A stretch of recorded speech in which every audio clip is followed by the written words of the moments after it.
Assalamu alaikum. My name is Hassan Chaudhary. You're tuned into something hot. This is Hot Bites. Assalamu alaikum. जी वालेकुम हसन, कैसे हैं? मैं ठीक हूँ अल्हम्दुलिल्लाह। बड़ा आपने कहा कि जी बारिशें नहीं हो रही। लो देख जी ले बस, मुबारक हो। बरसी हैं फिर अल्हम्दुलिल्लाह। अल्हम्दुलिल्लाह। और बस खैरियत रहे हसन। मैं आया हूँ शहर अभी। में आपको हाँ। पता है यूजुअली मुझे आपके घर आने में 15 से 20 मिनट लगते जी। हैं। आज मुझे 50 से 55 मिनट लगे हैं। ट्रैफिक की वजह से और ट्रैफिक, वाटर पानी लॉगिंग। खड़ा हुआ है हर तरफ और कंटिन्यूसली बारिश हुए जा रही है। यार वैसे मैं फिटे मुई है वैसे अथॉरिटीज़ की और गवर्नमेंट की, और जो गवर्नमेंट आई है किसी ने कुछ नहीं किया कराची के लिए। किसी ने कुछ नहीं किया कराची के लिए, कोई ओनरशिप नहीं है, कोई सेंस ऑफ वो नहीं है। बेहतर करें शहर को, इकोनॉमिक हब है मुल्क का। फुटपाथ है नहीं, गटर खुले हुए हैं, लोग अब इलेक्ट्रोक्यूट होंगे, लाइटें लोगों की जा रही हैं, पानी खड़ा होगा, वो पानी में बच्चे खेलेंगे, उनको तरह तरह की बीमारियां होंगी। मैं कहती हूँ कि मैसिव किस्म की लानत हो गवर्नमेंट्स पे। बहुत बहुत बहुत बहुत गलत बात अभी है। बड़े बुरे। मैं क्योंकि देख अब होता ये है कि आप आगे जाते हैं, आपको ये नहीं पता कि रोड पे पानी कितना है। तो वो जब गाड़ियां या बाइक्स नहीं गुजर सकती तो वो वहां से यू टर्न ले लेते हैं।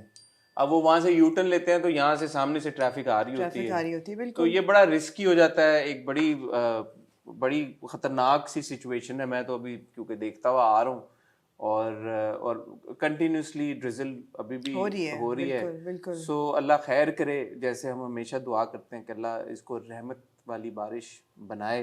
और नहीं जी, अल्लाह तो रहमत समझ के ही बारिश भेजता होगा। हम इंसानों ने जो हशर किया है शहर का, उसमें गुंजाइश नहीं रहती ना। हमने तबाही मचाई है, तबाही मचाई हुई है यार। हमने तबाही मचाई है, हमारे गवर्नमेंट्स ने, हमारे लीडर्स ने। ये बारिश तो हमेशा रहमत है। लेट्स होप के यार जैसे हमने वो उस हॉट रिव्यू में दुआ की थी और सबको कहा था कि जी कॉशियस रहें। तो जी। बस कॉशियस रहें यार। अब बारिशों का मौसम है और ये हसन, तो पहली मैं बारिश बड़ी है। ट्रिगर हो जाती हूँ इन चीज़ों से, आपको लेकिन हमने बहुत अभी तो ज़्यादा। इस स्पेल की पहली बारिश है। स्पेल की तो अभी तो मॉनसून चलेगा और अल्लाह खैर करे आगे You know, काफी Hassan, I सारे। used to be one of those people who said, "Ke, no, I have this love for living here, and there's no place better than Pakistan, Karachi, Lahore, और इस्लामाबाद हो, हमारा मुल्क है यहाँ।" मगर अब आके ना इस उम्र में, और जो हालात कॉन्स्टेंटली डिटेरियोरेट हो रहे हैं, मुझे नहीं लगता कि ये जगह पाक हमारा मुल्क को इस काबिल रहने देंगी गवर्नमेंट्स और गलत लीडर्स कि आगे वाली नस्लें यहाँ पे। It will not be advisable. Even तो हमने बारिशों और ये सारी एक काइंड ऑफ ग्रिम नोट से शुरू की है ग्रिम ही कॉन्वर्सेशन। रहेगा आज नोट, आज मुझे का लगता अब मुझे लगता है है। कि आज की हमारी हॉट बाइट्स ग्रिम ही रहेगी ग्रिम क्योंकि बाइट्स हैं आज। क्योंकि हमें पता चला है जी आज ही जी कि लफंगे को रिजेक्ट कर दिया गया है। जो सेंट्रल सेंसर बोर्ड है हमारा, जी उन्होंने लफंगे को रिजेक्ट कर दिया जी। है। और क्यों रिजेक्ट किया है ये हमने इंफॉर्मेशन निकाली है, इसके ऊपर हम बात करेंगे। सेंसर का प्रोसेस क्या है जी उसके ऊपर बात करेंगे। जी अम, और हम बात करेंगे एक बहुत ही और चुभते हुए टॉपिक के ऊपर, क्योंकि बहुत इसके ऊपर कॉन्वर्सेशन हो रही है, बहुत बात हो रही है। हमारे लफंगे के रिव्यू के बाद, इंटरव्यू के बाद भी, वीडियो के बाद भी बहुत बात हुई कि आपने इस मुद्दे को नहीं छेड़ा कि Lafange is a rip off, scene by scene copy of Anando Brahma, जो कि एक Telugu South Indian Indian film है जी तेलुगु फिल्म है जिसमें तापसी पन्नू थी। जी। तो उसके ऊपर हमने पहले क्यों बात नहीं की। और अब क्यों करेंगे? Lafange scene by scene rip off है नहीं है, रिप ऑफ है या क्या है, इसके ऊपर भी हम बात ओह करेंगे। ओह। और एक और टॉपिक जिसके ऊपर हम बात करना चाह रहे थे वो क्या था? वो टॉपिक ये था कि हम ये बात करना चाह रहे थे कि जो ये फिल्म्स की हमारी प्रमोशंस होती हैं। उससे पहले एक और टॉपिक था। कल तो नहीं, परसों हमारा ओ, संगे माँ का हॉट रिव्यू एंड आया नोट। संगे माँ जी का। जी जी जी। उसके ऊपर बड़ी कॉन्वर्सेशन हुई कि क्या संगे माँ ने सुसाइड को रोमांटिसाइज किया। जी कॉन्वर्सेशन ये नहीं हुई कि क्या किया या नहीं किया। बहुत सारे हमारे व्यूवर्स ने कहा कि किया। जी। बहुत सारे संगे माँ को जो ग्लैमराइज देख किया, रहे थे, रोमांटिसाइज किया। सुसाइड जी को उन्होंने ग्लैमराइज किया, रोमांटिसाइज किया। और फिर हमारे ऊपर भी एक तरह से ये आया फीडबैक हमारे रिव्यू के ऊपर भी कि यार कि आप लोगों ने इसके ऊपर उतना खुल के इजहार राय अपना क्यों नहीं दिया। क्योंकि आप लोग हमेशा बहुत बात करते हैं जब भी दूसरे ड्रामों में किरदारों को दिखाया जाता है कि वो सुसाइड कमिट कर रहे हैं। आप हमेशा उसके ऊपर खुल के बात करते हैं, बट संगे माँ की बारी आपने उसको इतना बायस्ड हैं आप संगे, बायस तो नहीं, लोगों ने कहा, लेकिन इस्तेमाल किया, नहीं बड़ी किया, बात है। बड़ी बात है। उन्होंने कहा यार कि आपने खुल के उसका इजहार नहीं किया, इसकी क्या वजह है, ये करेंगे। और तीसरा ऑफ कोर्स जो भाई अभी आप बात करी थी प्रमोशंस को लेके, जी उसके ऊपर मेरी भी एक ऑब्जर्वेशन है, आपकी भी शायद कुछ हो, कि ये जो हमारे मुल्क में फिल्मों की प्रमोशन का जो सिलसिला है वो कितना मेयारी है, कितना इम्पैक्टफुल या इफेक्टिव है, और कितना ज़रूरी है। इसके ऊपर भी हमें लगा कि हम आपसे बात करें। तो 3 टॉपिक्स हैं, मुकाबला सख्त है, वक्त कम है जी क्योंकि बाहर बारिश लगी हुई है, तो हम चाहते हैं जी कि हम अच्छे टाइम से रैप अप जी करके अपने अपने घरों को पहुंच जाएं। तो कहीं जाइएगा मत, लेकिन जैसे आपसे हमेशा रिक्वेस्ट करते हैं, टाइटल ब्रेक में हमारा चैनल सब्सक्राइब करें, बेल आइकन पर हिट करें, ताकि हमारे आने वाली सारी वीडियोस की नोटिफिकेशन आपको आती रहे।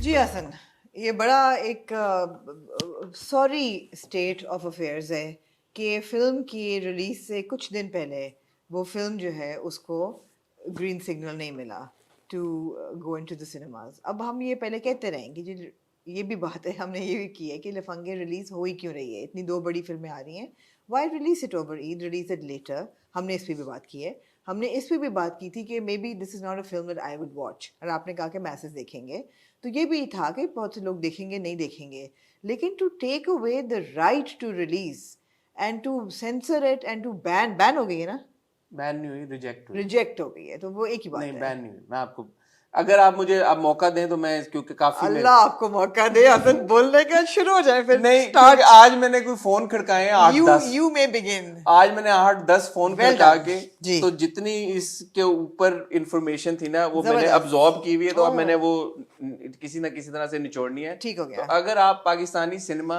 और फिल्मों के लवर हैं और आपको बड़ा शौक है, lover of Pakistan, lover of Pakistani cinema और पाकिस्तानी मूवीज है, तो ये आपके लिए भी थोड़ा सा मुझे लगता है इंशाल्लाह इंफॉर्मेटिव एक सेशन होगा। सबसे पहले तो ये जो एलिगेशंस हैं कि ये रिप ऑफ है, सीन बाय जी सीन कॉपी है, ये है या नहीं है? जी।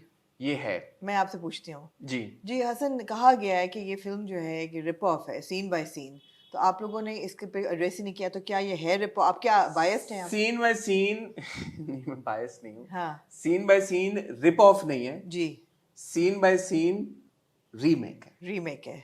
अच्छा, अब ये बड़ी एक इंटरेस्टिंग बात है। हाँ। मुझे जो इन्फॉर्मेशन मिली है वो ये मिली है कि जो लफंगे के प्रोड्यूसर हैं उन्होंने एक्चुअली में आनंदो ब्रह्मा के राइट्स खरीदे हैं, ओह, और राइट्स खरीद के इसको फिल्म को ऑफिशियली बनाया गया है। ठीक है। और इसका प्रूफ आपको मिलता अगर ये लफंगे रिलीज हो जाती, तो उसका जो ओपनिंग स्लाइड है, ओपनिंग जो एक आता ना कि XYZ प्रेजेंट्स लफंगे, उसी में आपको वो एड्रेस हो जाता और प्रॉपर क्रेडिट के साथ उन्होंने मेंशन किया अगर है। आप हौसला करते और अगर आप हौसला करते और आगे करते, लेकिन हौसला क्यों करें, जो कि व्यूअर्स के पॉइंट ऑफ व्यू से बिल्कुल जायज बात है कि अगर एक फिल्म का आप रीमेक बना रहे हैं तो आप अनाउंस करें।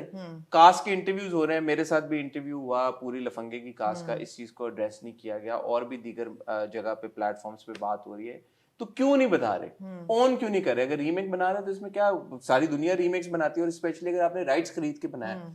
उसका जवाब ये है कि इनकी लफंगे टीम की असेसमेंट ये थी कि यार के अगर हम पहली गो में ही बता दें कि ये रीमेक है, तो फिर एक उसकी जो नॉवेल्टी वैल्यू है वो भी खत्म हो जाएगी, लोग उसको प्री जज वैसे ही करना शुरू कर देंगे। दूसरा, पाकिस्तान इंडिया के हालात ऐसे नहीं है कि जहाँ पे हम ये अनाउंस कर दें खुले आम सोच बोल के कि यार कि हमने एक इंडियन फिल्म के राइट्स एक्वायर करके उसको रीमेक किया। तो मेरे भोले बादशाह, जब ट्रेलर आए और गाने आए तो लोगों को क्या ना पता चला? एग्जैक्टली तो जो नेगेटिव पब्लिसिटी आप बचा रहे थे वो आपको मिल गई, आपको एंड में उसका एंड में नुकसान ही हुआ। तो बिल्कुल। इसका बेहतर तरीकेकार ये होना चाहिए था कि आप अगर ऑफिशियल, जो कि मुझे नॉलेज में है, उन्होंने क्रेडिट भी दिया हुआ है, ओपनिंग क्रेडिट में भी है, फिल्म जब खत्म होती है उसमें क्लोजिंग क्रेडिट्स में भी ये बात प्रॉपर्ली मेंशन की गई है।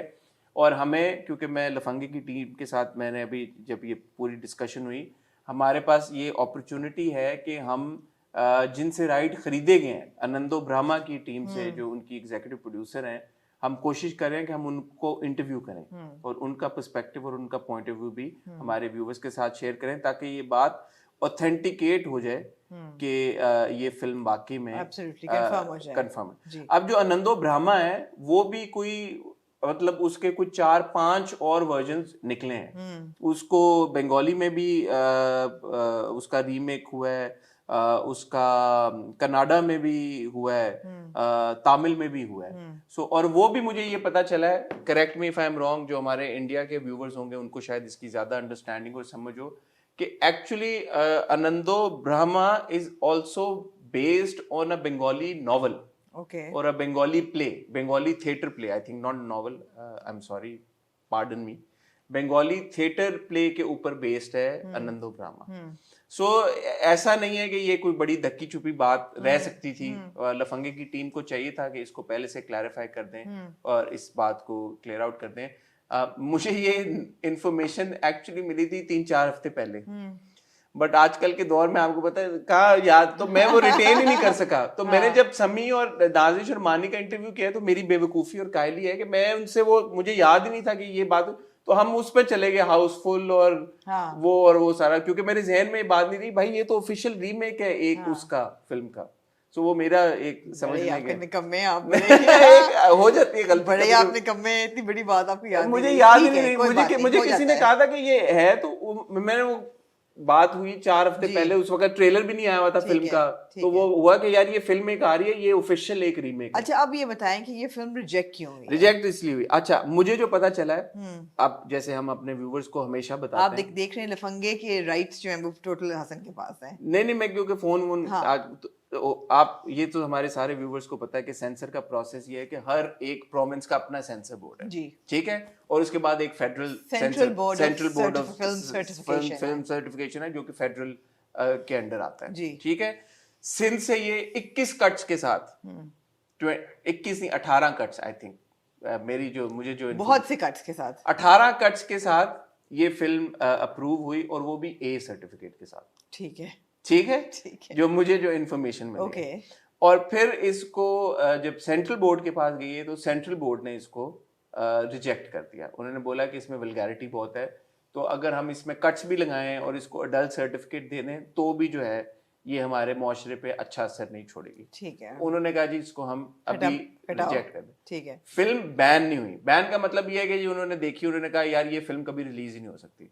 इसका प्रोसेस ये है कि उन्होंने अपील का राइट दिया है प्रोड्यूसर्स को, प्रोड्यूसर्स के पास अब ये राइट है कि वो डिमांड करें एक फुल बोर्ड रिव्यू।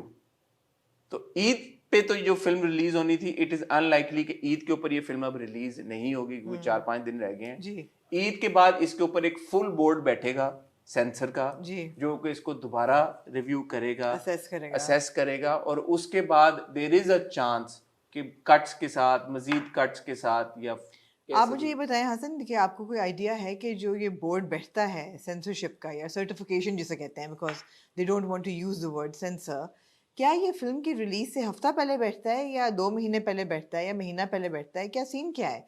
बिकॉज मेरे हिसाब से बड़ी अनफेयर बात है कि एक फिल्म की प्रमोशंस पूरी हो गई हैं, मार्केटिंग पे पैसा लग गया है, फिल्म रिलीज के लिए तैयार है, और ईद से और छुट्टियों से रिलीज से 2-3 दिन पहले वो रिजेक्ट हो जाए। It seems very unfair. ये आपने करोड़ रुपए का सवाल पूछा है, हाँ। और आज इस सवाल का जवाब ढूंढने के लिए मैंने यकीन करें बड़ी मेहनत की, शाबाश, और आप बड़ा इंटरेस्ट होंगी और बड़ा आप खुश होंगी इसका जवाब सुन के। बाय प्रिंसिपल आप फिल्म कभी भी सेंसर करा सकते हैं, आप 6 महीने पहले भी करा सकते हैं, लेकिन डायनामिक क्या है कि जब सेंसर बोर्ड में फिल्म जाती है तो उधर कोई 30-40 बंदा फिल्म देखता है आपकी।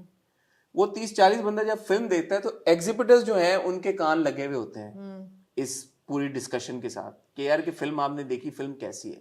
तो अगर आप 6 महीने पहले फिल्म सेंसर करा ली, वो 40 बंदे ने देख ली, उस 40 बंदे ने आगे से एग्जिबिटर्स को पास ऑन कर दिया कि यार ये फिल्म तो माठी है, और ये होता है, तो जो आपका जो एग्जिबिटर है वो फिल्म खरीदता नहीं है डिस्ट्रीब्यूटर से, उसकी स्क्रीन, उसके वर्ड ऑफ माउथ होता है हर फिल्म के साथ, ये होता है। प्रोड्यूसर्स की कोशिश ये होती है कि वो जितना ज्यादा उसको डिले कर सकें वो करें, ताकि वर्ड ऑफ माउथ आउट ना हो गया यार फिल्म कैसी है, एग्जिबिटर तक बात ना पहुंचे।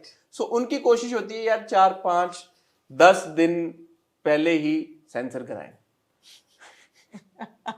ये बड़ा मजे की पुट्ठा बात पै जाता है है, फिर ये कभी बड़े कभी। मजे की बात है, क्योंकि होता ही है कि यार आपकी जो आप 5 दिन पहले कराते हैं तो होता ही है कि आपकी जो एडवांस बुकिंग है, शोज है, स्क्रीन है, वो डिसाइड हुई होती हैं। तो अब सिनेमा लास्ट मिनट पे ये नहीं कर सकता यार कि आपसे स्क्रीन ले ले या आपको बोले कि एडवांस बुकिंग हुई थी वो कैंसिल कर दी।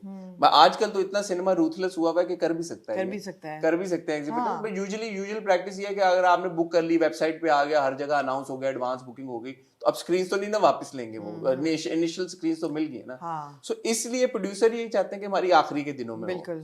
अब उसमें आप लफंगे को ले आए, उन्होंने एंटिसिपेट नहीं किया होगा यार कि हमारा मतलब इतने कट्स लग जाएंगे, बल्कि किया भी होगा शायद, पाकिस्तान के सेंसर बोर्ड को कौन नहीं जानता।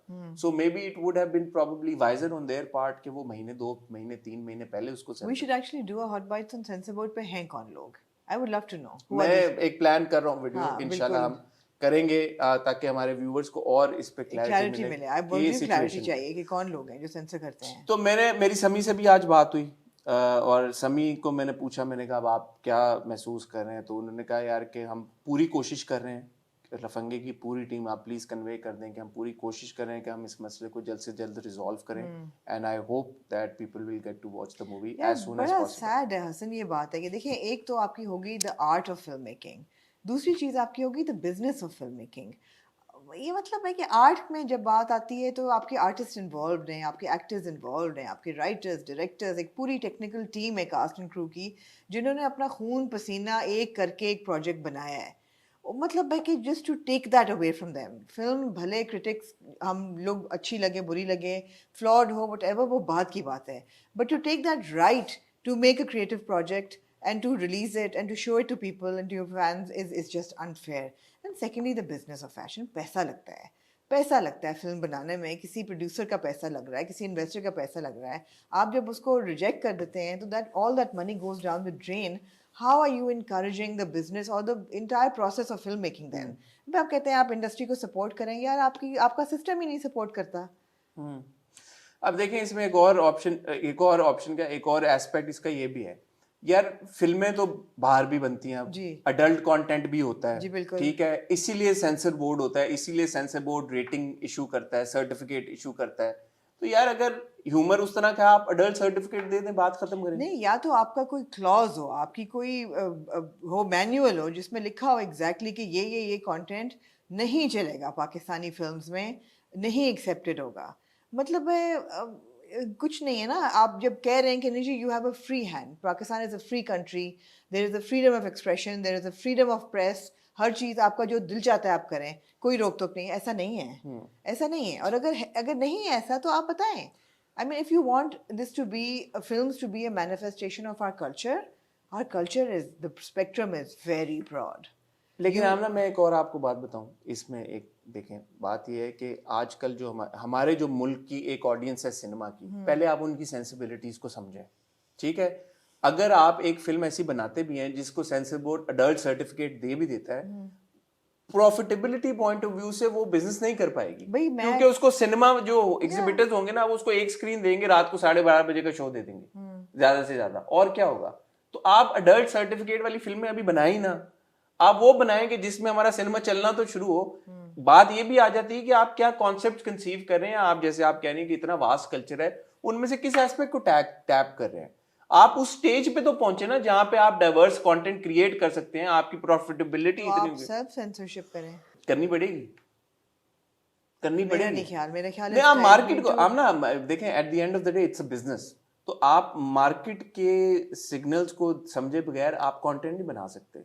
ये पेपर पे और रियलिस्टिकली और बात करते हुए बहुत अच्छा लगता है कि हर तरह का कंटेंट होना चाहिए, लेकिन जब उसकी मार्केट ही नहीं होगी, एग्जिबिटर जो है वो सिनेमा उन्होंने बनाए हुए, उन्होंने अपने खर्चे तो पूरे करने हैं ना. Of course, मैंने वही कहा ना, there is the art of filmmaking and then there is the business of filmmaking. There's a business of filmmaking. And the business has to prosper, there has to flourish. I think वो art के लिए ना, आप वो जो उसको incubate करते हैं, तब उस वक्त आप खुद एक ऐसे पोजीशन पे पहुंच गए जहां पे फिर आप उसको इनकरेज करें और सपोर्ट करें.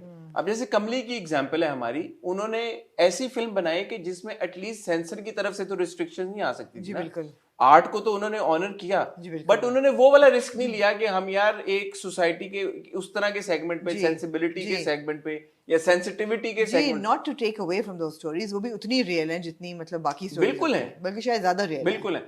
अब देखें जावेद इकबाल पे हम उंगली तो नहीं उठा सकते नहीं यार, उन्होंने कंटेंट एक रियल लाइफ बिल्कुल। स्टोरी के ऊपर उन्होंने बनाया, बिल्कुल। लेकिन अब वहां पे हमारा अगर सेंसर बोर्ड अगर उसको बैन कर देता लेकिन है, कौन फोर्सी कर सकता था हसन के जावेद इकबाल बैन हो जाएगी? आई Ban मीन हमारी history it's in our history books that entire event सबने पूरा पाकिस्तान ने विटनेस किया हॉरर में, वो जब सब कुछ हुआ।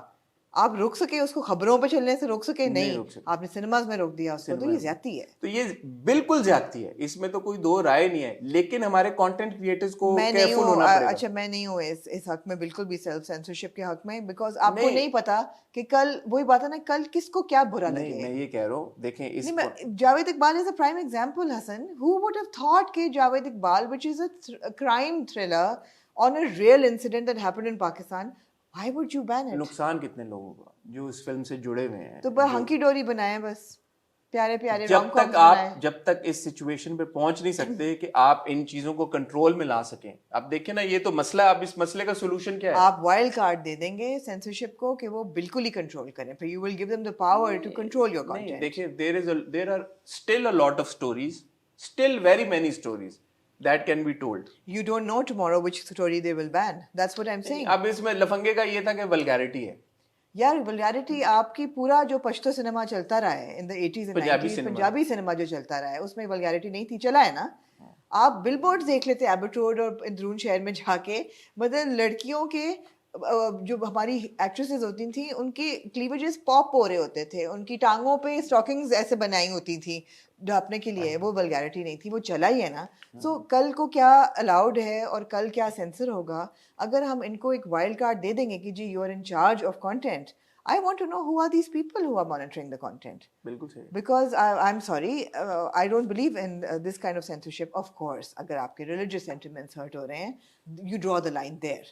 या आपके some state अगर is kind of अगर एंटी स्टेट कंटेंट वो है, भी वही you draw बात the है ना, line वो there. कौन गेज करेगा बैठ वो के? कौन गेज करेगा? कौन गेज करेगा? Absolutely. आपका सेंसर बोर्ड ही गेज करेगा ना, कि ये अब सेंसर बोर्ड ने गेज किया भाई कि ये तो अडल्ट भी हम नहीं दे सकते, ये तो चल ही नहीं सकती। ये चल ही नहीं सकती। तो अब इस पे हमने तो देखी भी नहीं है फिल्म, कौन कंटेस्ट करे, कौन कहाँ जाए, अदालत का दरवाजा Again, I would खटखटाए। like to know कि इस बोर्ड पे कौन लोग हैं। जी, I will look forward to we that. will investigate that।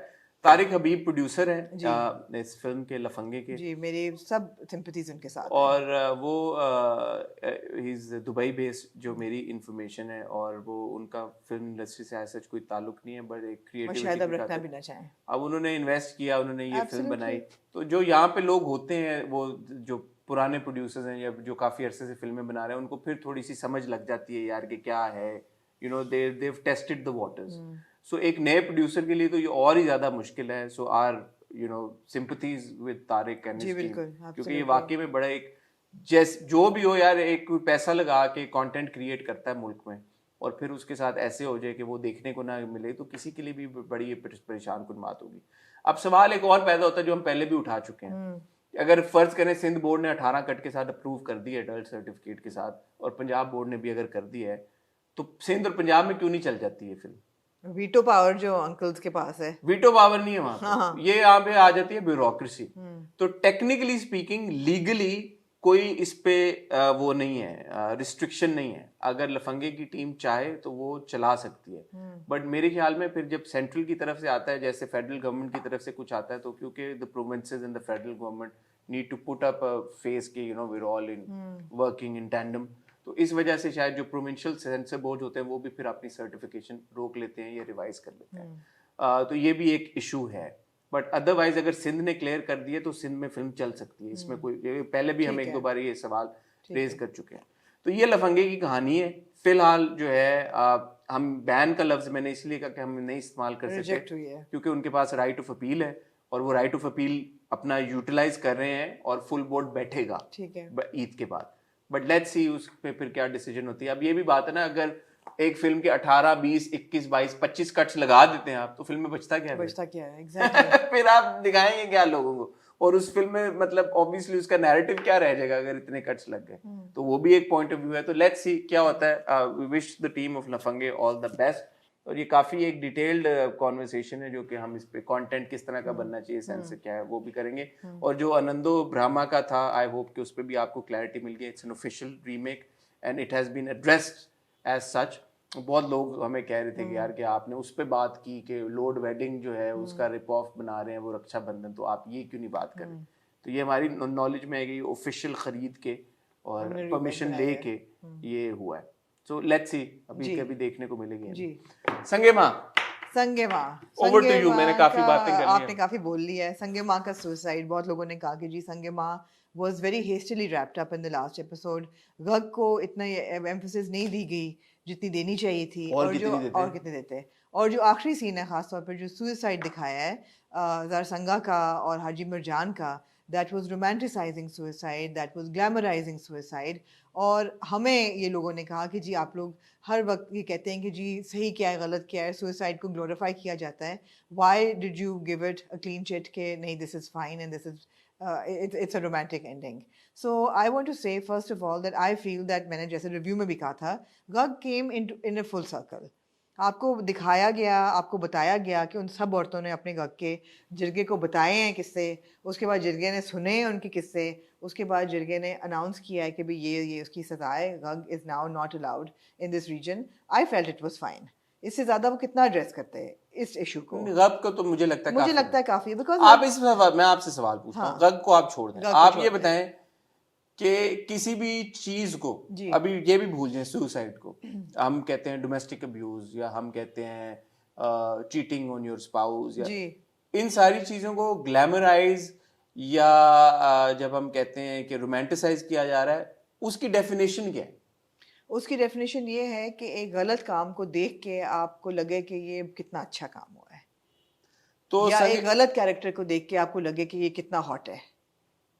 ठीक है, जैसे हम कहते हैं कि अक्सर शमशेर की हम बात जी, करते हैं बिल्कुल। कि यार कि उसके जो एक्शंस हैं वो जी। हैं तो गलत, जी। लेकिन वो देख के लगता है कि और बहुत सारी लड़कियां कहती हैं यार कि हमें फैंटसाइज ऐसा करती हैं। जी ऐसा बिल्कुल चाहिए। बिल्कुल। यही बात है ना? जी बिल्कुल। तो संगे माँ में आखिरी सीन देखने के बाद ये कहाँ पे लगता है कि ये जो हुआ ये सही हुआ है? कहीं नहीं लगता ये सही हुआ है। But the thing is that it is a romantic ending if you see it for the characters जिनको पहले एपिसोड से ही जो फ्लॉड है मॉरली, वो कैरेक्टर्स फ्लॉड है मॉरली। नहीं, अगर तो व्यूवर्स की तरफ से पॉइंट ऑफ व्यू ये है कि यार ये गलत हुआ है, हाँ, तो फिर वो सही कैसे हो सकता है? क्या मतलब? मतलब व्यूवर्स का पॉइंट ऑफ व्यू ये है ना कि यार ये क्यों, बहुत सारे व्यूवर्स मैं देख रहा था कमेंट कि यार कि इनको मारना नहीं चाहिए था, इनको ऐसे नहीं दिखाना चाहिए था, इस लाइट में नहीं दिखाना चाहिए था कि गिवन द फैक्ट कि हाजी मरजान को इतना रिलीजियस दिखाया गया है तो वो उसने सुसाइड क्यों कमिट कर भाई, ली? हाजी ये तो उसने मरजान- गलत किया, तो फिर रोमांटिसाइज कैसे हुआ कि अगर लोग can see and Yeah, differentiate exactly, and से exactly. कि यार इसने गलत किया है? Nobody is saying कि उन्होंने सही किया। हाँ, एवरीबॉडी सेइंग कि उन्होंने गलत किया है। तो इसका मतलब अगर तो ये रोमांटिसाइज कर रहे या ग्लैमराइज कर रहे तो सब कहते हैं यार वाओ। अच्छा, दूसरी बात ये कि बहुत कम लोगों ने ये सोचा है कि हाजी मरजान का कैरेक्टर जो है उसकी दो फैसेट्स हैं। एक तो ये है कि वो ज़ारसंगा का हस्बैंड है, he is loved her, I mean that is one huge facet of his character, that he is madly in love with this woman and this woman is madly in love with him. That is a major part of the story. Story आपकी बनी इस पे है, that is your pillar of story, right? अब Hillman के साथ जो होता है वो इसीलिए होता है because of ज़ारसंगा and Haji Marjan love story. दूसरा उसकी कैरेक्टर का बहुत बड़ा फैसेट ये है दैट वो जिरगे का हेड है, सो वो एक किस्म का अथॉरिटेटिव फिगर है, उसकी एक पोजीशन है सोसाइटी में, उसकी एक इज्जत है। Now does he want to lose that? No, he is shown as somebody with an ego.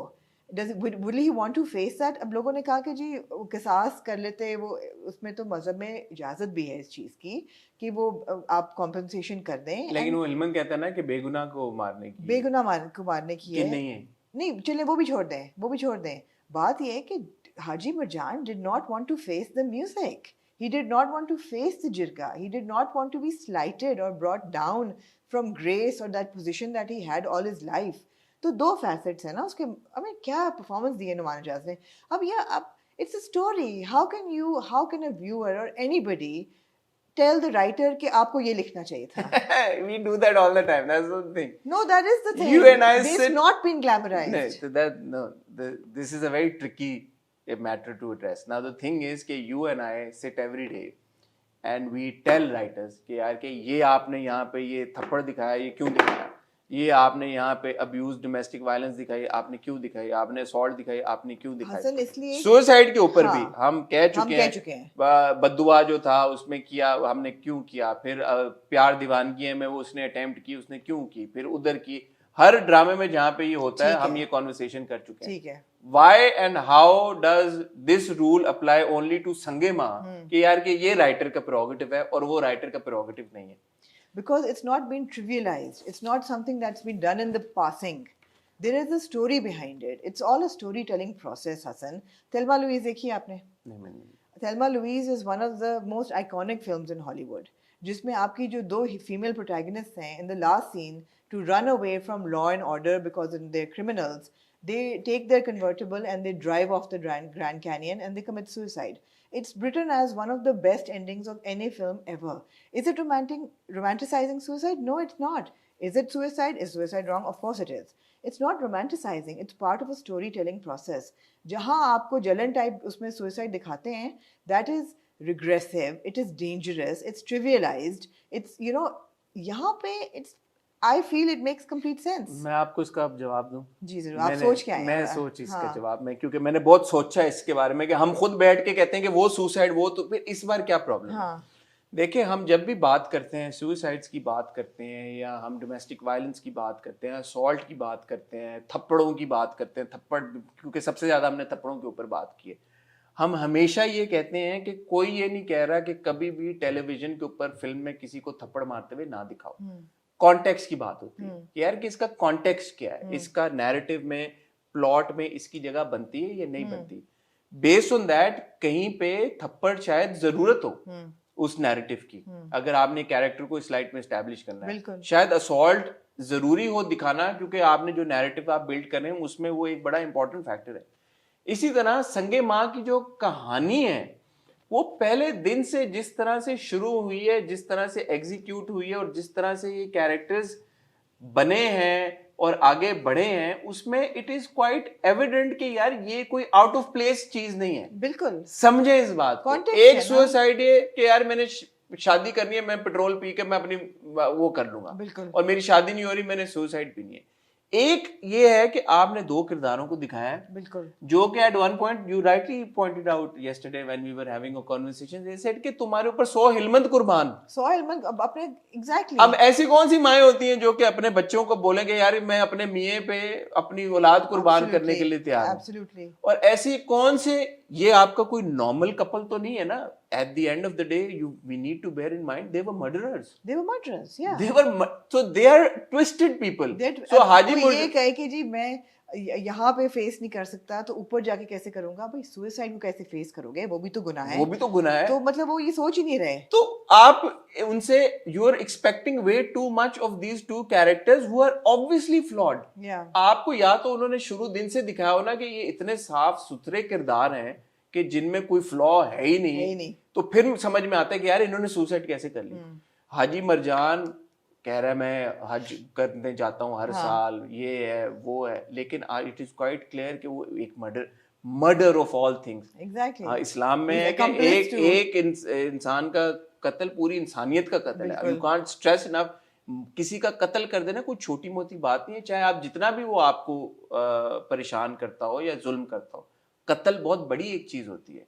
Similarly दो कातिल, और फिर आप उनसे ये एक्सपेक्ट करें यार कि वो बड़े एक उनका कोई मॉरल कॉम्पस, जैसे आप उस दिन भी कह रही थी कि बड़ा स्ट्रांग मॉरल कॉम्पस हो कि वो जो है वो बोलें कि जी हमने जो है सुसाइड नहीं करनी बिकॉज गुनाह है, वो उन्होंने कत्ल किया हुआ है, कत्ल किया हुआ है और फिर ऑब्वियसली वो इतने, और वो दोबारा करने को तैयार है, और वो इतने अजीब है उनका thought process. You have to see the characters for what they are, not what their impression of what your impression of them is. We are against slaps and suicides and all this wrong to show over and over again.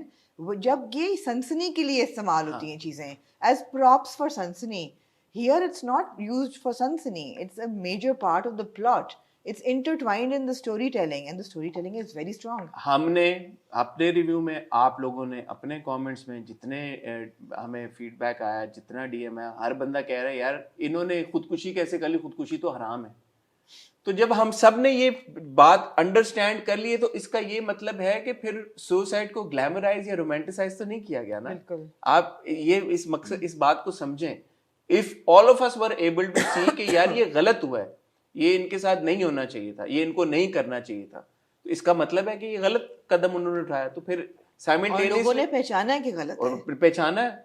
So I think that was the perspective. So एक चीज ये है कि हमें इसको understand करना है from the characters point of view, not from the impression we have of the characters, या and we need to better understand these characters. Because देखें, संगे माँ की एक खासियत है, इसके जो किरदार हैं, आम जो हम ड्रामों में किरदार देखते हैं वो बड़े सीधे सीधे होते हैं, ये थोड़े से कॉम्प्लिकेटेड और कॉम्प्लेक्स कैरेक्टर्स हैं। So you need to understand and look at their journeys, और आपने देखना है कि यार कि इनका क्या। I think the most important word you use is context. हर चीज़ का एक कॉन्टेक्स्ट होता है, अगर वो कॉन्टेक्स्ट में एक made sense, it's fine. If it's used as a prop for views of a सनसनी और सेंसेशनलिज्म, इट्स रॉन्ग। यही सुसाइड कल परसों किसी ड्रामे में होगी और मैं और आमना बहुत शोर मचा रहे होंगे, बहुत शोर मचाएंगे, तो तब वो एक उसका पर्सपेक्टिव अलग होगा। हम देखेंगे कि यार कि उसकी प्लॉट में, नैरेटिव में कोई जगह बनती थी, गुंजाइश बनती थी, ये नहीं बनती थी। मुझे और आमना को लगेगा नहीं बनती थी, शायद आपको उस वक्त लगे कि बनती हो। कोई ऐसा भी ड्रामा आ सकता है। बिल्कुल। सो ये हम कोई आपको कन्विंस करने के लिए नहीं कह रहे, मेरा और आमना का पर्सपेक्टिव ये है जो हम आपके साथ शेयर कर रहे हैं। हो सकता है कुछ लोग अभी एग्री करें, हो सकता है कुछ लोग अभी भी डिसएग्री करें, सो दैट्स फाइन। बट ये हमारा एक पर्सपेक्टिव है। अगर आपका पर्सपेक्टिव ये है, आपको जाती तौर पे ये लगता है कि यार कि ग्लैमराइज किया है, ये रोमांटिसाइज किया गया है, तो कमेंट सेक्शन में हमें शेयर करें और बताएं कि आपको कैसे लगता है कि रोमांटिसाइज और ग्लैमराइज किया गया है। क्योंकि रोमांटिसाइज और ग्लैमराइज करने का मतलब ये है कि जैसे लड़कियां कहती हैं कि हमें शमशेर जैसा मियां चाहिए, तो क्या इस सीन को देखने के बाद हमें ये लगता है कि हमें हाजी मरजान और जरसंगा जैसा एंड चाहिए कि लव स्टोरी चाहिए? That's the question we need to. No, it's a tragic मुझे तो नहीं चाहिए, नहीं, मुझे तो नहीं चाहिए, it's a tragic love story. मुझे नहीं चाहिए, मुझे ऐसा नहीं चाहिए। बिल्कुल। और कुछ लोगों ने कहा कि आपने कहा पोएटिक, तो पोएटिक होना और वो चीज चाहना दो अलग चीजें हैं। एक चीज पोएटिक हो सकती है, उस मतलब वो मुझे क्रिटिसिज्म नहीं समझ आया। पोएटिक होके भी गलत हो सकती है। एब्सोल्युटली। ऐसा तो नहीं है कि पोएटिक मतलब आई डोंट अंडरस्टैंड, मतलब हम लोग लेबल्स कर देते हैं। हाँ, मॉरली उसको हम क्यों जज कर रहे हैं कि एक चीज पोएटिक तो है, बट हमने ये तो नहीं कहा कि इट्स पोएटिक जस्टिस। अब मैंने तो उस दिन भी हमने रिव्यू में बल्कि लोगों ने कहा, मेरे ख्याल है लोगों ने नहीं, मैंने सोचा कि it's a tragic ending, but that's the ending that they would have had. It's I mean they are going to hell, right? नहीं, अगर उनमें अकल होती, हाँ। अगर हम यही बात कर रहे हैं, अगर तो वो समझदार होते तो वो ये ऑब्वियसली ना करते। अगर हाजी मुरजान असल में इतना गॉड फेयरिंग होता तो यार, गॉड फेयरिंग तो नहीं था, लेकिन वो ईगो उसकी वो तो था ना।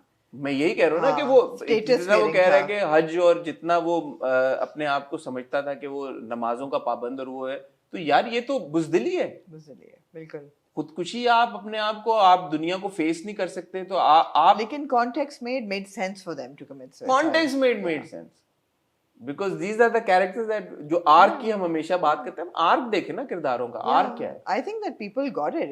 It was wrong of them to do it, but why they did it made complete sense. It made complete. So we're not condoning it. We're just saying that it makes sense. Yeah. Why they did it. So yeah, two things. जी। ठीक है जी। I hope कि अब clarity हो, but comment section खुला है, आप लोग would love to hear more from you जी, और इस पे डिबेट हो सकती है। जी। फाइनली तीसरा टॉपिक हमारा क्विक सा हम रैप अप करते हैं, बिकॉज बारिश मुझे लगता है तेज हो रही है और आप लोगों को जाना चाहिए। तीसरा टॉपिक क्विक सा ये है कि जी प्रमोशंस जो हैं फिल्मों की, क्या वो होनी चाहिए इस तरीके से जिस तरीके से हमारे मुल्क में होती हैं कि जी कॉलेजेस में जाके, मॉल्स में जाके, डिफरेंट एरियाज में जाके हमारे जो एक्टर्स हैं, स्टार्स हैं, वो इंटरेक्ट करते हैं क्राउड्स के साथ और परफॉर्म करते हैं और डांस कर रहे होते हैं, शुगल ये वो। क्या ये होना चाहिए, इसकी ज़रूरत है कि नहीं?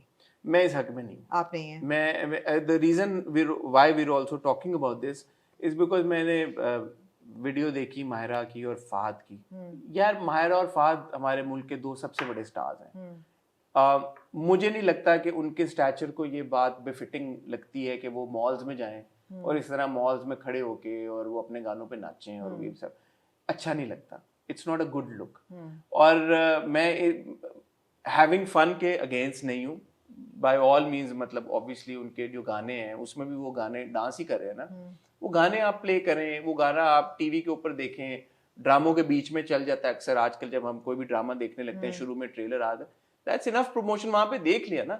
दूसरा मुझे ये लगता है कि हमारे स्टार्स की और हमारे जो जो स्पेशली जो फिल्म के सितारे हैं, हमारे यहाँ तो टीवी के ही हैं, बट फिर भी यार कोई तो मिस्टीक मिस्ट्री नहीं वो तो छोड़ दें आप, कुछ ये तो हो। नहीं, प्रमोशंस पे आप मिस्टेक ना करें। मैं आपकी ये बात से तो हूँ मुत्तफिक के थोड़ा सा ऑड लगता है कि आपके इतने बड़े स्टार्स मॉल्स में डांस कर रहे हैं जाके, लेकिन जब बात आती है क्रिएटिव एक्सप्रेशन की, मेरे ख्याल इसमें कोई हर्ज नहीं है। नहीं मुझे ये लगता है, देखिए ये परफॉर्मर्स हैं भाई, वो परफॉर्मर्स तो हैं। हाँ, हाँ। मुझे ये लगता है कि यार कि हमारे जो स्टार्स हैं, इतनी उनकी एक्सेसिबिलिटी है, 1000, 1200, 1500 रुपए का टिकट दे के सिनेमा में जाके मैं क्यों उनको जाके देखूं? मुझे इस बात का जवाब नहीं, देना। लेकिन अब आपको मैं एग्जांपल, फिर हम वही चले जाते हैं हॉलीवुड की तरफ या बॉलीवुड की तरफ चले जाते हैं। बहुत सारे, आप जैसे रणबीर कपूर है, हम हमेशा उसको कोट करते हैं, वो नहीं आता, वो कहता है यार एक मिस्ट्री एक मिस्टीक होनी चाहिए। विल स्मिथ की भी हमने बात की पहले, उसने कहा यार I was forced into it. बहुत सारे और हॉलीवुड स्टार्स हैं जो कि नहीं उसमें सोशल मीडिया पे इतने एक्टिव। और आपने कहीं देखा है कि हॉलीवुड की फिल्म की टॉम क्रूज ने भी नहीं, प्रमोशंस so किए? Bollywood, this is a Bollywood trend that This we is a picked up, Bollywood right? trend. अच्छा, but our people are a lot the same. तो मुझे ऐसा लगता है, और कुछ प्रोड्यूसर से भी बात करके मुझे ऐसा लगा है कि टिकट सेल्स पे बहुत फर्क पड़ता है। जो ये प्रमोशन जहाँ जहाँ होती हैं, वहाँ लोगों का इंटरेस्ट उस फिल्म में बढ़ता है, बिकॉज आपके message are interacting with the stars. Aamna ji, India 1000 फिल्में बनाता है, मैं वहां पे पाकिस्तान की बात कर रही मैं हूँ। एक बात मैं करूं, पाकिस्तान की इंडिया बात कर 1000 रही हूँ। फिल्में बनाता है, वहां पे अगर जाके कुछ स्टार अपनी फिल्म की प्रमोशन के लिए जाके खड़े होके नाच रहे हैं, समझ में आता है कि 1000 फिल्मों में they want to stand out. 2 फिल्में आ रही हैं ईद के ऊपर, पूरे पाकिस्तान को पता है 2 ही फिल्में आ रही हैं, उस 2 फिल्मों में स्टार जाके मॉलों में खड़े होके गानों पे नाच रहे हैं। यार आप खुद बताएं। नहीं, मैं तो स्टार्स के ओवर एक्सपोजर के खिलाफ हूँ ना, कि स्टार्स को नहीं करना मैं चाहिए। यही बात एग्जैक्टली बट कर रहा हूँ। Not for specifically for promotions. अगर वो ओवर एक्सपोज हो ही रहे हैं, so may as well do it for promotion, अगर it interest people enough to go and buy tickets. नहीं, हॉलीवुड में कैसी होती है प्रमोशन? या हसन, डोंट, लेट्स नॉट नहीं कंपेयर द मैं टू सोसाइटीज। बिल्कुल फर्क है नहीं, यार। सोसाइटीज क्या फर्क है? मिस मार्वल, अब अच्छा चले छोड़ दें, आज से 20 साल पहले कैसे प्रमोशंस होती थी? पूरी उम्र हम लोग इंडिया की फिल्में, बॉलीवुड की फिल्में देख के बड़े हुए हैं, किस प्रमोशन पे देख के बड़े हुए हैं? इंडिया में कैसी प्रमोशंस होती थी? वार जब आई थी, क्या प्रमोशन हुई थी वार अच्छा, की? मेरी फिजा से बात हुई खुदा थी इस के चीज़ लिए पे। जब आई थी। मेरी फिजा से खुदा के लिए was a Jio film and Jio promoted it on television ad nauseum. Great So was War. War was promoted on television ad great. nauseum. Do you remember Shan अच्छा। Going to malls and dancing? Shan would never go to malls. War and dance, में तो right? गाने, उससे पहले जो पाकिस्तानी फिल्में बनती नहीं थी, नहीं, कैसे लेकिन promote? अब ये फिजा की बात से मैं एग्री करती हूँ कि उसने मुझे ये कहा कि बिल्कुल बदल गया है, लैंडस्केप बदल गया है। पहले क्या होता था कि टेलीविजन होता था, एक स्टेट टेलीविजन, उस पर लोग 8 बजे ड्रामा देखते थे, उसके बाद they had no entertainment, so they would look for films to go and watch. Single screen भी थे, मल्टीप्लेक्स भी थे, फिल्में लगती थी, that was their outlet, and those films were promoted in the one newspaper you got. उस पर add लगता था, मुझे भी याद है 90s में वो पेज देखना जिसमें सब फिल्मों के इश्तहार के कौन कौन सी फिल्म प्ले कर रही है। कहती है now there is a plethora of content. लोग 8 बजे का ड्रामा देखेंगे, उसके बाद नेटफ्लिक्स देखेंगे, उसके बाद कुछ और देखेंगे, प्राइम वीडियो देखेंगे। दे हैव नो, कोई कंटेंट की कमी नहीं है। In this landscape how do you compete for their attention कि वो निकल के पैसे देके एक फिल्म देखें? It is the star power. आप सड़कों पे जाते हैं, आप अपना इंटरेक्ट करते हैं, फैंस के साथ इंटरेक्ट करते हैं, एंड शी सेज कि बहुत फ़र्क पड़ता है। And we've seen it with films that we have promoted, and there are films that we haven't promoted. They suffered because of it. Especially for Lord Wedding, why am I saying Lord Wedding? Especially for Qaid-e-Azam Zindabad, that is not promoted by a TV channel. देखिए ना, जो Qaid-e-Azam... हम films जुड़ा हुआ है, क्या बात कर रही हैं आप कायद-ए-आज़म जिंदाबाद? It's not a Hum Films movie. They may be a media partner, but like ARY... her drama हम देख रहे हैं, हम टीवी का यूट्यूब पे पहले प्रोमो YouTube चलता पे भी है। टेलीविजन पे तो नहीं चल रहा ना? वो अब मुझे नहीं पता उनकी क्या उनका deal है, है। डायनामिक होता है डायनामिक। सो उसमें ये है कि जिस तरीके से लंदन नहीं जाऊंगा प्रमोट हो रही है टीवी पे, because it's an ARY film. Amna, मैं ये तो कह ही नहीं रहा कि आप फिल्म को प्रमोट ना करें। मैं ये कह रही हूँ कि they have a science behind it, और वो कहते हैं कि हमारी टिकट सेल्स पे फ़र्क पड़ता है, और because of this change in climate, 20 साल पहले बिल्कुल और था लैंडस्केप, अब बिल्कुल और है। इसमें you have to be aggressive, you have to promote, and it's not like Hollywood. चलो एक काम करते हैं, हम अपने ऑडियंस से पूछ लेते हैं जी, आप लोगों के लिए मॉल्स में जाके। I understand their point of view. That said, I believe in stars not being overexposed, and I believe कि उनकी मिस्टिक वैल्यू रहनी चाहिए और उनको हर जगह हर वक्त नहीं होना चाहिए। That said, even Hollywood stars जब इनकी फिल्म आ रही होती है, वो हर नाइट शो पे होते हैं बैठे हुए। नाइट शो पे होते हैं। हाँ।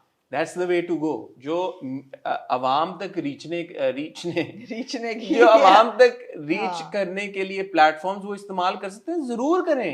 टीवी शोज पे जाएं, टीवी चैनल्स पे जाते भी हैं। मगर मसला क्या है आपको उनको जाने पे? मुझे ये लगता है यार कि there needs to be a proper plan of promotions. This is their proper plan of this promotion. does not look like a proper plan. Amira Khan or Fahad Mustafa dancing at some mall, I don't think it's a good look. I don't like it. It could be my personal choice. A lot of people might enjoy it. That's fine. That's your opinion. I respect that. So I don't like it as well because I feel that stars have a certain decorum and stars have a certain mystique and they should not be overexposed. That's my same That said, I want the films to do well, and if the producers say that this helps our film sell, then do it, yeah. That's what I asked ना. So आप लोगों के लिए फहद मुस्तफा, मायरा खान, हुमायूं सईद, कुबरा खान, महविश हयात malls में जाते हैं, बहुत सारे हमारे यंग व्यूवर्स हैं, उनके लिए कॉलेजेस में जाते हैं, यूनिवर्सिटीज़ में जाते हैं। क्या आपको लगता है कि इस तरह की प्रमोशनल एक्टिविटी से आप लोगों का ज़्यादा दिल चाहता है वो फिल्म देखने का? आप ज़्यादा कनेक्टेड फील करते हैं इन स्टार्स के साथ? आप ज़्यादा कनेक्टेड फील करते हैं इन फिल्म्स के साथ? तो हमें प्लीज़ बताएं। या आपको लगता है कि ये प्रमोशनल स्ट्रैटेजी ये बेहतर हो सकती है? ठीक है। मैं ये भी नहीं कह रहा कि यार कि वो समथिंग हॉट पे बैठ के खाली इंटरव्यू दें और उससे उनका काम हो जाए। यार उसमें भी आप चूज करें कि आप अगर इंटरव्यू दे रहे हैं या कोई अपनी फिल्म की प्रमोशन कर रहे हैं तो उसका एक कोई इंसाइट हो। मतलब फॉर एग्जांपल फिल्म जब बन रही है उसके सेट पे आप इनवाइट कर लें कुछ कंटेंट क्रिएटर्स को, कुछ प्लेटफॉर्म्स को, मीडिया को, और जब फिल्म रिलीज होने वाली है तो वो थोड़ा थोड़ा कंटेंट आप प्लेटफॉर्म्स पे शेयर करें, उससे पता चले कोई बीटीएस हो, कोई और चीजें हो, कोई फन एलिमेंट हो, फिल्म से जुड़ी कोई। अब मैंने उस दिन लफंगे की कास्ट को इंटरव्यू किया, एक लफ्ज भी उन्होंने नहीं बोला किसी भी सरप्राइज, हालांकि अब सारी दुनिया को पता लगे कि आनंदो ब्राह्मा के वो कॉपी है सीन टू सीन। तो यार मतलब what's the point then? You know, there is no clear thought and plan behind the promotion. That's all I'm saying. So, plus the decorum, जैसे आपने बात की, हमारे स्टार्स बड़े स्टार्स हैं तो उनको एक डिकोरम में रहना चाहिए। ठीक है? ठीक है। Thank you very much. आपके फीडबैक का हमें तीनों टॉपिक्स के ऊपर बड़ा सख्ती से इंतजार रहेगा। शेयर कीजिएगा, बताइएगा तीनों टॉपिक्स के ऊपर आपका क्या ओपिनियन है। मैं और आमना आपको इंशाल्लाह मिलेंगे जुम्मे को विद द हॉट रिव्यू। तब तक के लिए पेशगी ईद मुबारक। ईद कब है? जुम्मे को, हफ्ते को है? संडे को। संडे को? जी इतवार को है। सैटरडे को आई थिंक 10th को है ना? 10th is what? 10th is Sunday. अभी ईद में काफी दिन है। पेशगी ईद मुबारक। मैं और आमना आपसे बहुत जल्द मिलेंगे। दुआ में याद रखिएगा, बारिशें हो रही हैं, अपना जरूर ख्याल रखिएगा। खुदा हाफिज।